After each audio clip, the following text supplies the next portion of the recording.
प्रत्येक घरातली तुमची आवडीची सवंगडी मैत्रीण किंवा तुम्हाला गाईड करणारी एखादी मैत्रीण असते, ताई असते, तशी ही सुमा आहे जी म्हणजे आपल्याला सगळ्यांनाच एक मैत्रीण असते जी कायम समजून घेते, कायम तुमच्यासाठी उभी असते.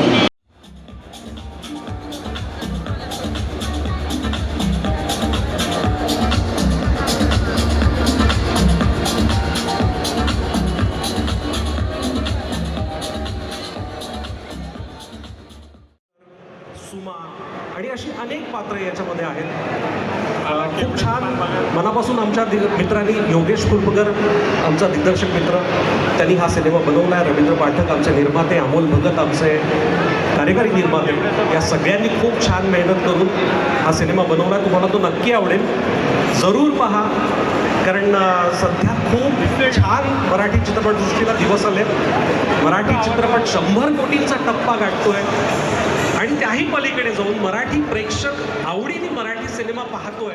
त्यामुळे वाट बघू नका. मोबाईलवर call me Bhushan, Bhushanji, Bhushan P तर प्रधान मला पहिल्यांदा तर यकीन होत नाहीये की तुम्ही माझ्या सोबत इथे आहात. नाही भूषण भूषण हे भूषण भूषण दादा काही चालेल. भूषण दादा तर नाही बोलणार मी, sorry. I was just checking. Bhushan चालेल. ओके, सो जसे भूषण म्हटले की येस, पेपी सॉन्ग आहे, कॅची सॉन्ग आहे आणि ऑफकोर्स जिममध्ये ते ऐकतात. तर आजपासून मी सुद्धा जिममध्ये ऐकणार आहे. तुम्ही सर्वांनी सुद्धा जिममध्ये ऐकायचं आहे. आणि ट्रेलर आपण पाहिलाच आहे. ऑफकोर्स ट्रेलरला खूप सारं प्रेम दिलेलं आहे सर्वांनी. टाळ्या सुद्धा वाजले होते.